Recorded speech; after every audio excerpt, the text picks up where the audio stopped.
comparing the system that you've been through versus the one that you hear about all the time from your nieces and nephews, what will you say is the biggest difference? And which system will you prefer over the other? That's a difficult question, Ibrahim. It would sound very easy, but it's difficult. I think the biggest difference probably is two things. Common entrance was a reward system for both for students, teachers, and even administrators. Yeah, so Samba Foster was a big motivation for you for Samba to do well. Samba failed. So maybe Samba are not a Foster, but the son I file last time. Last one, honey, that is yes. Some of the day, So that day element. Reward system. Forget about what people say. Reward systems are very good. Very good. Yes. In my primary school, we had an ustaz who would go in town and make sure nobody's going out from Sunday night to Thursday night because we need to stay home and study. Right? Because the school was proud of their students and they wanted, these are our products. This would sell our name. Right? Yeah. Now that's not there, now the students are just coming and going. That's one. Number two is the teachers. Ibrahim. Teacher training. Teachers make schools. Right? We had good, experienced teachers. They were educators. Right? Today, like with all due respect to everybody in the educational system and all the teachers, but we have some teachers who feel, I'm only doing this because this is what I have. Yes. And every opportunity I have to escape this, I'm escaping and going, I'll be a bank teller at Trust Bank. No. Like that is also another problem. So those two, I think, are the biggest differences. Today, they have more access. I am a big advocate of educational equality. Right? Yeah. I am. At the time that I went to elementary school, we were moving from elite to massification of elementary education. Now I can say we are moving from massification to universal access. Yes. So that is a good thing that we have today.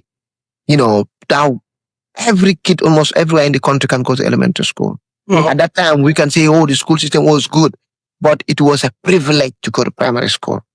But I think another thing during our time too, we are not hungry in schools, right? Because there was a good food program and then everybody was getting breakfast and lunch. Yes. So right now I was talking to one of the teachers. I'm not sure that exists in all schools, but I was told that even for some of the schools where it exists, it's being sponsored by individuals or the CRC, that's like the Catholic Relief Service, right? CRS, right? Right. So during our time, every kid was getting food supply. Do you remember the same or do you know anything about that? Yes, the school feeding programs, Ibrahim, make a huge difference, especially in underserved communities.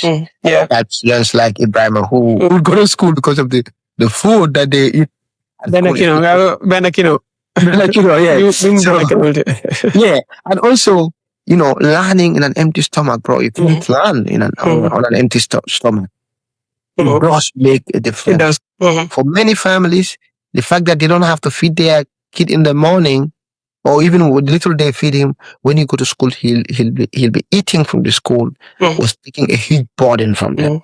So now that's not there. Even having to give them money, many families are struggling to give their students money to buy food. So, I forgot that one, but that one, Ibrahim, is a good one. And I think, even when it comes to learning materials, I think it's fair to say that the current generation of students have way more learning materials than we did. But for us, I think that was the reality of our time. Things were not developed. And then it was almost universal, especially within Africa. The difference wasn't too much compared to right now, where AI is coming. People are preparing their students with laptops and then, giving them the basic skills that they need to survive in this, fastly growing world. So I think when it comes to learning material too, yes, they have more learning materials right now, but also I would say match with what the rest of the world was doing, right?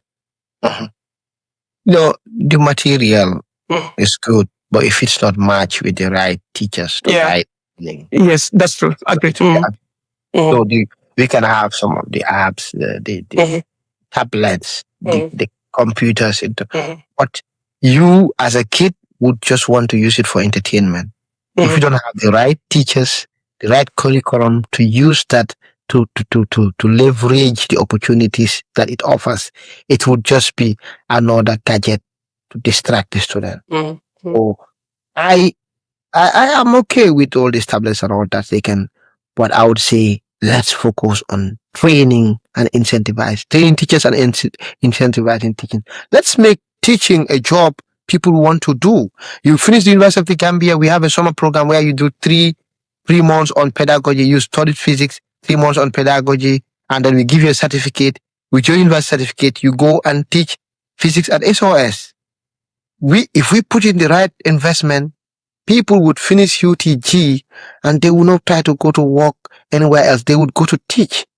And that is the only way we can have, sustained development of our education and sustained development of every other sector of our society.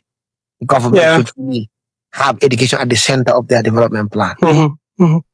No, I mean, I completely agree. Lack of motivation, because I think if they were to go a step further to increase the salaries of teachers, so most likely then that would make it attractive enough for people to go into teaching because it's a passion, not just because it's the only option, right? Yes. Right now, even if it's your passion, I mean, I know other people like kids, right? They want to be dealing with kids all the time. But who wants to be dealing with kids when the money you get from that, job doesn't even pay your rent or buy you a bag of rice? Yes. Exactly. So I think lack of incentive, and I know some of the teachers are definitely teaching under very, very horrible conditions. They're trying so hard. The salaries are so bad. It finishes like just a day, the very day it comes, or sometimes it even finishes before it gets to you. Before it comes, and some are teaching 2-3 schools. Yeah, like we have now. Some are teaching 2-3 schools, and some are organizing all kind of crazy study classes. I was talking to my sister the other time. Christmas, they're having study class. I'm like, they should stop this nonsense. But they need to survive, right? Students deserve breaks. Even the teacher deserves break.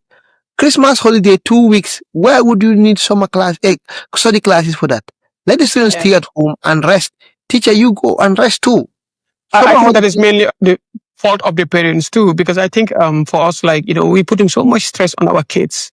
We're trying to push them so hard, forgetting that they're still young and need time to play in order for everything that they're learning. The brain kind of needs like a balance, balance of activities, right? Learn and play, right? So last time I was reading about the education system of Finland, and one of their approaches was that, students learn, but they play also as much as they, stay in the classes. But in the Gambia, especially, this is not even the schools, but the parents themselves too. They put so much stress on their kids. They always want them to be superstars because of the high competition. Every parent wants their kids to be the number one all the time, which I think doesn't always make sense, right? Yeah, Ibrahim. First of all, you mentioned play. Play, there is a lot of research that puts play as a form of learning. Play, children learn a lot from play. Right? That's number one. Number two, it's the teachers who will say, we are not stopping. In the Christmas break, we are going to continue where we stop. So students and their parents are forced to pay for their children to go for these classes because it's academic capitalism. The teacher wants to continue making money.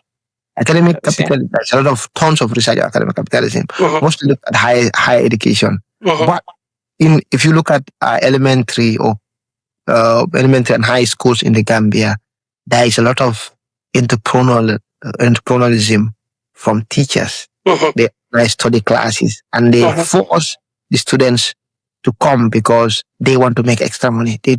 During our time, it's when you are from grade 11 to 12 that you will do summer classes, right? Yeah. Yeah, or from 8 to 9. Yes. That's it. But now, every student is going for summer classes. You don't need that. Students, we should have off. Students should go, like your kids should go to Farafenye and just be in a different environment. They see, oh my God, Farafenye is different from Farato. Farafenye, we have this Lumo. They never saw Lumo. They go to Lumo, and just on the outskirts of the village, there are farms. People wake up in the morning, go to the farms, spend the whole day farming. That's eye-opening to the kid. And if it's the kid from Farafenye, if they come to Talindim, for example, there's also another different thing from what they're used to. If they go to Kaulak, or they go to Velingara, or they go to Gambisara, it's something different. They That's learning, learn yes. That's on learning, yeah. that. Learning is not just what you have in the text. So let's go back to the days when we have 2-3 months of summer holidays and let the kids go visit their relatives in different parts of the. Yes. Let's go back to those days. Kids are going to school 5 days a week, 52 weeks a year. That doesn't make sense. They need time off. They need to do time off. something different. They get tired of school. They wake up. School is just another chore they're doing. Policy changes we need to do and emphasize them very well, Ibrahim. So I know you studied higher education here in the US, but I just wanted to ask, do you by chance know anything about the basic education structures in the US, and how does that compare to that of the Gambia? I would say, yeah, I know a little bit about it. I will not try to claim expertise in any way. Yeah, I know about it. And when it compares to the Gambia, we have a lot of similarities, by the way. Yes, especially when it comes to the inequality in the education. You know this very well, right? In fact, to some extent, one would say it's even worse here, where your zip code, as they would say, would determine the life you have in America, because your zip code determines the school you go to, the resources the schools have. Oh, yeah. Not just the schools have. But of course, that would also mean the kind of friends that kid would grow around with, right? So there is serious educational inequality in the US. And there is educational inequality in the Gambia. I don't know if you remember this 2010, we were at the 22nd July Scholarship pageant, right? We went to support our UTG girls. Oh, yeah. Yeah. So I was there. A girl from, I think, Mansa Konko, or I think it's Mansa Konko. I'll put it on the Jarankas. It was Mansa Konko. I'll put it on the Jarankas. So when she came and she was speaking, the people were laughing at her English. Oh, my God. Right? She was talking about malaria, I think. That's great. I was there. Yeah, her English compared to the kids coming from Region 1, Region 2 was definitely different. Like, you don't speak English, but then, you know, she has a Jaranka accent. This is for the Jarankas. I'm moving. See, the English was like nothing compared to what the kids from KM or Banjo area, yes. Or West Coast. So people were laughing, but I didn't laugh. I said to myself, this girl is the best in our region. Yeah. It says a lot, yeah. And people think her language is funny. That says a lot about access. Yes. Right? We put people in schools, but the resources we give them are not the same. We are all Gambians. We are all from that small country of less than 3 million people. But the chance that a student in CRR or URR have, the average student in CRR is different from the opportunity that the average student in Banjul would have. Very different. So you think what I mean is, for both Gambia and the US, every child deserves a fair chance. I should not have bad teachers, bad learning opportunities, bad learning materials because my parent cannot afford to live in a rich neighborhood. Right? Yeah. I should not have limited access in Gambia because my parents are farmers in Samba Bah. Or because I cannot pay for private schools. Or before I cannot pay for private schools. So in the Gambia, you already mentioned it. People who have the responsibility of taking care of our education system, who determine where the funds or resources go to. Yes, true. Are sending their kids to private schools because they already know there is something missing in the public schools. Maybe they should do kind of survey to see how many government workers, especially the ministers, how many of their kids go to government schools. Government schools. So there is education. There is an inequality problem when it comes to our education system. But apart from that, here and there, one thing that I love about what I see here that I wish Gambia had was teacher training. Teacher training, yeah. I have a PhD in higher education. I cannot just have a PhD. I cannot just teach in any school here. You know why? Because I don't have a teaching license. Oh, I see. So having I did a PhD alone PhD is not in enough, right? education. Oh my Huh? God. Yeah, yes. My PhD is in education. I In didn't Ghana, in probably higher you would have been education. a principal, right? You would have been the headmaster of, New Milo Basic School. Yeah, my PhD is in education, Yeah, higher education, and because I didn't get a teaching license, I cannot I get. teach. That licensing system is, I think, really, License. Licensing is a proof. A license is a proof of quality, right? right, A right, proof right. of training. Mm-hmm. So in the Gambia, you can say, like you said, the minister already said they already have certificates. Yeah, so they have the license, but I just want us to improve or reinforce the the quality control in admission and the admission, the training, and the incentivization. And just to add a little bit more on that, we don't. Everybody doesn't have to go through if they want to fix that. Everybody doesn't even have to go through Gambia College. All of the people who went to the UTG and studied English, Exactly. maths, physics, chemistry, we can have a summer program where they can go to a training where they have lessons into on. So, but it doesn't even matter. How about if they just standardize the pay between junior, senior, and even primary school? So that, like, because right now, with many students graduating from the UTG, I think recently there's a lot of them that are sitting home with no jobs, right? Yeah. So if they were to be paid the same as others in high school, are getting paid, don't you think Yes. there would be enough motivation to? That would be a good motivation. And I'm happy you mentioned the pay. But let me just come why I said the summer program. Because summer program is just because Samba was taught mathematics at the University of the Gambia doesn't mean Samba can necessarily teach mathematics. Primary one or grade 12. I might know maths, but teaching maths is different from knowing It's maths. different, definitely. That's what I mean. Have a summer program where people who graduate from University of the Gambia or USET or the University of Education, or University of Education already Gambia, USET or University of the Gambia can go through a program where they're prepared to go teach. Then they are given a teaching license on top of their USTG degree to go and teach. I'm happy you mentioned that standardize the pay. Why is ECD, early child education, is very low?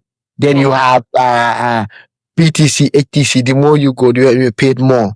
But when the formative years are at the lower ages, yes, if you have the least trainable people and you pay them the least and you tell them to take care of the kids at that, by the time they get to the high school, the damage is all done. Very, very bad. Yes. I'm happy you mentioned that. Yes, we should standardize that. So but, the thing about the Gambia is that almost everybody knows what is needed to fix the system, but for some reason we're not just getting it done.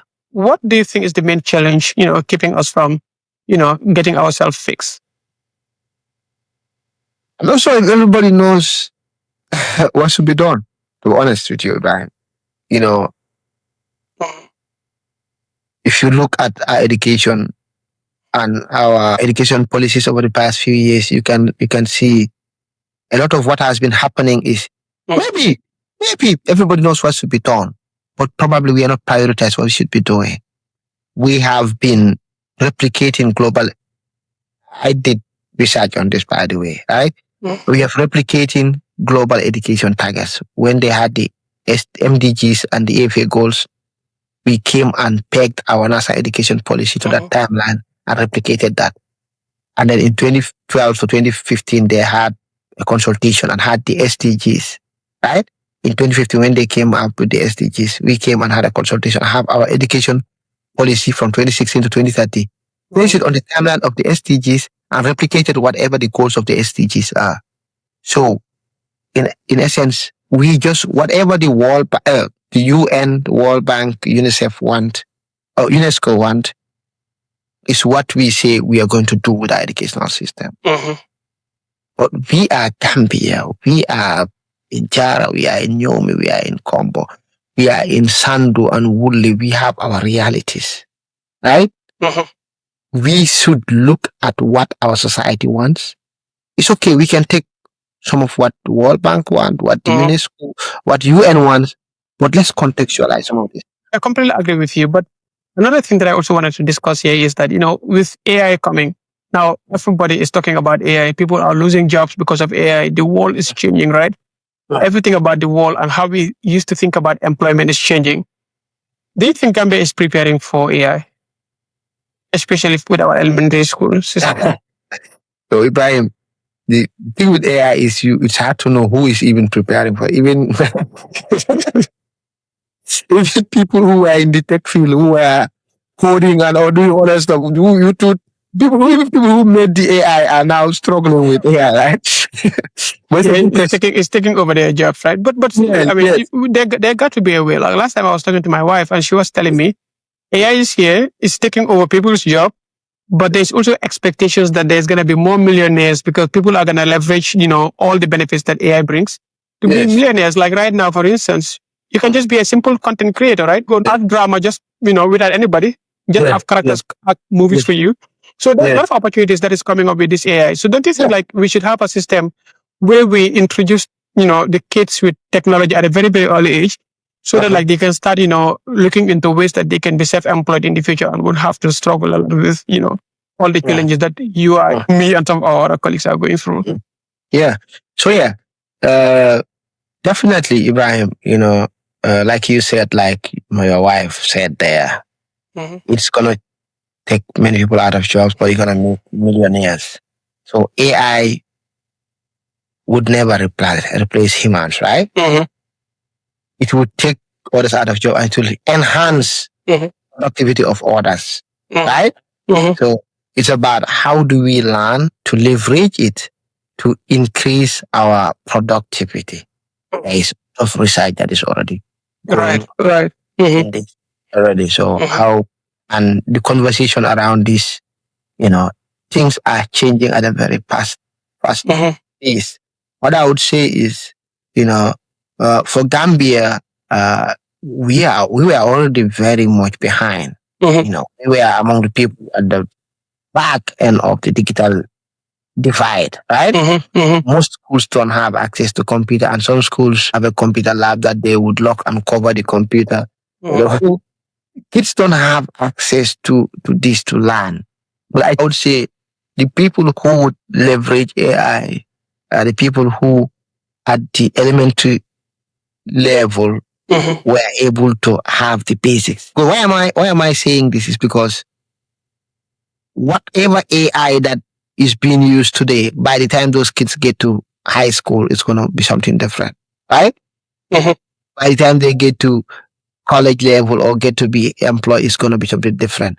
But people, if you want to develop kids to be able to leverage AI, give them a strong foundation of basic reading, writing, arithmetic, critical thinking, creativity. That's what they need. So probably the changes in the curriculum might not need drastic changes, but do the basics very well. About critical thinking, actually, just right there. During our time, we used to have quantitative reasoning and verbal aptitude. So to me, I think that is just like the critical thinking that you think that you're just talking about. Do you think they still have that in the Gambia? Because that might be a good start, just to challenge kids to be started to start thinking critically, and then be able to analyze things that are not, so straightforward. Well, I don't know if they still have it. I know they had these integrated studies at some point. But like you said, that was very foundational to critical thinking.